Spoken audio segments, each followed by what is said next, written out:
Assalamualaikum warahmatullahi wabarakatuh. Selamat pagi para pejuang cuan. Gimana kabar kalian? Semoga kalian sehat semua dan saya doakan sukses semua buat kalian. Amin. Mantap jiwa ya. Dan jangan lupa ya kawan, tetap secangkir kopi harus selalu ada buat menemani pagi hari ini teman-teman melihat rekondisi daripada market cryptocurrency yang sudah mulai cerah warnanya ya teman-teman ya. Meskipun dengan warna kecerahan seperti ini, semua aset mengalami kenaikan, hijau royo-royo. Cuman di sini ada buntut yang kurang enak lagi nih teman-teman, datang dari suatu platform exchange lagi teman-teman. Setelah keruntuhan dari FTX ya, kayaknya keruntuhan daripada FTX ini membawa buntut yang sangat panjang teman-teman ya. Dan sekarang kita diperingatkan lagi untuk waspada dan untuk apa? Menarik dana, katanya seperti itu ya. Ya intinya kita memerlukan waspada dengan keadaan saat ini seperti ini, dan informasi ini semoga kalian juga bisa menyaring intisarinya, kurang lebih seperti itu, oke? Nah, langsung saja akan kita bahas teman-teman, di mana kalau kita lihat bersama ya, di sini penulis Black Swan menyarankan investor untuk mengambil dana dari Coinbase karena Armstrong menjual saham 1,6 juta. Oke, setelah keruntuhan daripada FTX teman-teman, dan sekarang ini merambah ke Coinbase. Oke, jadi dari Armstrong menjual saham sebesar 1,6 juta ya, 1,6 juta US dollar teman-teman. Memang kalau kita bicara tentang Coinbase ya, beberapa waktu yang lalu kan antara Coinbase dengan BlackRock ya, kabar yang cukup menyenangkan bukan ya kan. Cuman sekarang memang ada isu ya bahwasanya Armstrong ini menjual saham Coinbase yaitu sebesar 1,6 juta. Oke, nah akan kita bahas di sini teman-teman, di mana di tengah laporan penjualan saham Coinbase senilai 1,6 juta US dollar atau 1,6 juta lebih lah ya oleh CEO Armstrong, penulis The Black Swan Nassim Taleb menyarankan investor untuk meninggalkan Coinbase, menyebut sebagai kapal yang tenggelam. Oke, jadi Coinbase ini kenapa disebut kapal yang tenggelam? Ibarat gini teman-teman ya, ibarat seperti ini, ketika ada suatu kapal ya, kapal tersebut mengalami kebocoran, oke, itu kalau nggak diperbaiki oleh orang dalam, maka lama-kelamaan kapal itu akan tenggelam. Karena apa? Air akan selalu masuk dari pintu kebocoran tersebut gitu teman-teman, oke? Nah, maka dari itu kita akan melihat nih, akankah kebocoran tersebut atau ya masalah trouble tersebut akan diperbaiki oleh orang dalam Coinbase atau akan dibiarkan seperti ini. Kalau dibiarkan seperti ini ya tidak menutup kemungkinan akan seperti FTX nantinya, oke? Nah, jadi di sini Nassim Nicholas Taleb, ahli statistik memastikan Lebanon Amerika terkemuka dan penulis The Black Swan telah menyarankan investor dan pelanggan untuk meninggalkan Coinbase di tengah laporan penjualan saham Coinbase senilai 1,6 juta lebih oleh CEO Brian Armstrong teman-teman. Oke, nah baru-baru ini muncul laporan yang menunjukkan bahwa Armstrong telah menjual sekitar 29.732 saham Coinbase. Yang dijual bukan main-main teman-teman, 29,7 ribu saham. Oke, nah ini cukup banyak juga yang dijual gitu. Apakah ini suatu konspirasi lagi ataukah ini gorengan lagi untuk memperkeruh keadaan market cryptocurrency?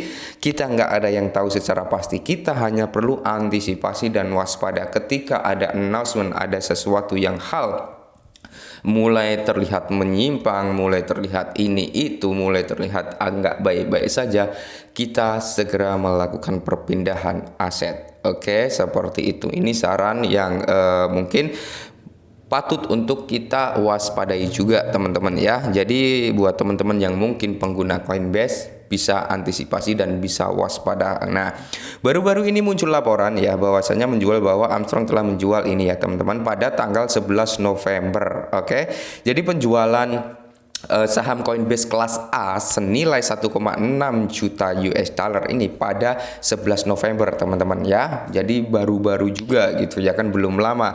Data tersebut diungkapkan dalam pengajuan Coinbase kepada Komisi Sekuritas dan Bursa Amerika Serikat SEC. Selain itu, Armstrong melakukan konversi saham kelas B, kelas A. Oke, nah jadi sahamnya ada kelas B, kelas A juga. Telah percaya langkah ini menunjukkan bahwa yang membayangi Coinbase bahaya ya, menunjukkan bahaya yang membayangi Coinbase karena dia memperingatkan publik agar tidak berinvestasi di perusahaan. Nah, ambil apa yang kamu bisa dari kapal yang tenggelam di dunia nyata, yaitu pra-kripto. Seorang CEO tidak pernah menjual saham sendiri sambil berteriak semua baik-baik saja. Memang benar teman-teman, seorang CEO nggak bakal menjual sahamnya sendiri dan berteriak bahwasanya dengan penjualan ini saya nggak masalah, nggak ada beban, nggak ada apa, semuanya baik-baik saja ya.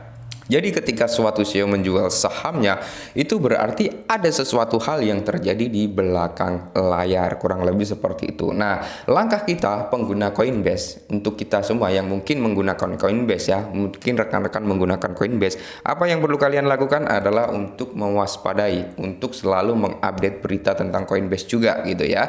Akankah ada tanda-tanda akan melakukan suspend withdraw, suspend deposit dan sebagainya? Kalau tanda-tanda tersebut sudah mulai terlihat, sudah mulai tercium, bisa kita memindahkan aset sebelum hal tersebut terjadi. Oke. Nah, jadi kita perlu waspada juga karena di tahun 2022 bisa dikatakan menjadi tahun setannya cryptocurrency. Tahun dimana hancur leburnya cryptocurrency dan akan memulai kripto baru. Maksudnya adalah kehidupan di mana kita akan menulis sesuatu hal di dunia cryptocurrency dengan hal positif. Mungkin di tahun depan atau tahun depannya lagi. Kurang lebih seperti itu ya. Nah, di tahun seperti ini, di tahun 2022 ini adalah bisa dikatakan tahun seleksi. Mana yang benar-benar baik, mana yang benar-benar akan bertahan, mana yang benar-benar serius mengerjakan proyeknya, mana action yang benar-benar serius menjaga usernya. Maka di sini nanti mungkin bisa dikatakan tahun 2022 ini adalah tahun seleksi bagi cryptocurrency dan crypto exchange. Kurang lebih seperti itu ya teman-teman. Jadi kita perlu waspada dan antisipasi juga. Nah, berbicara lebih lanjut, Taleb menyebutkan bahwa penjualan saham perusahaan oleh CEO menunjukkan kurangnya kepercayaan pada perusahaan di pihak CEO ya, yang harus ditanggapi dengan sangat serius oleh investor karena ini dapat menunjukkan bahwa perusahaan mungkin mengalami beberapa masalah. Taleb juga mencatat bahwa fakta bahwa porsinya kecil adalah bagian yang paling mengkhawatirkan. Nah, kekhawatiran Taleb datang ketika ruang kripto mengalami penularan yang dipicu oleh keruntuhan FTX, teman-teman ya. Jadi memang keruntuhan daripada FTX ini membawa buntut yang sangat luar biasa terhadap kripto exchange juga gitu teman-teman. Jadi banyak ya yang merasa tahun ini memang tahun yang benar-benar hancur lebur ya.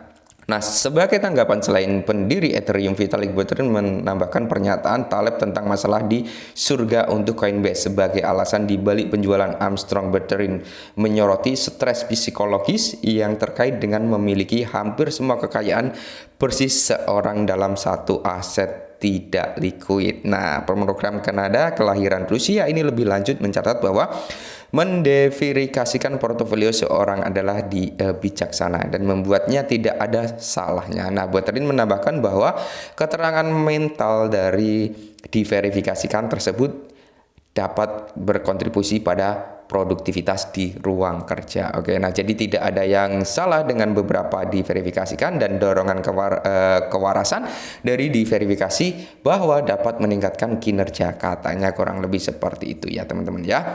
Jadi khusus CEO Shopee Lutfi Tobias yang bergabung dengan Dewan Direktur Coinbase pada bulan Januari telah melakukan pembelian Coinbase sejak saat itu. Coinbase Coin saat ini diperdagangkan di 46,76 melawan dolar pada saat pelaporan, turun 4,33% dalam 24 jam terakhir karena situasi keuangan global koin turun 86,52% dalam setahun terakhir. Oke, yang perlu kita waspadai adalah tetap berhati-hati dan jangan jangan terlalu panik dengan hal-hal yang seperti ini. Ini takutnya nanti adalah gorengan daripada cukong-cukong ya, gorengan daripada elit global untuk membuat mental pemain retail ini kacau balau ya teman-teman. Dan mungkin ini dulu segi informasi, semoga dapat membantu. Salam cuan.